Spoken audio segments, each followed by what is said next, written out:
এইটা ও এই দেখার জন্য এত ভিড়।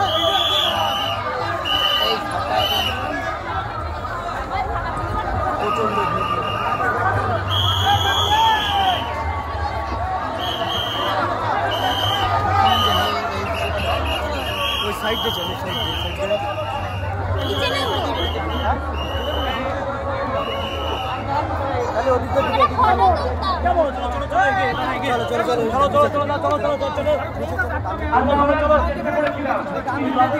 আমরা পাইনি আমরা বন্ধ করতে বাধ্য হয়েছিলাম একটা দুর্ঘটনা ঘটতে পারে সেই জন্যই আপনার পক্ষ থেকে আমরা প্রতিমা দর্শন আবার বন্ধ রাখছি আবার প্রতিমা দর্শন বন্ধ রাখতে বাধ্য হচ্ছি আমরা আবার বন্ধ রাখতে বাধ্য হচ্ছি অংশের পক্ষ থেকে আজকের জন্য প্রতিমা দর্শন বন্ধ রাখছি আমরা পুলিশ প্রশাসনের সাহায্যে আজকের জন্য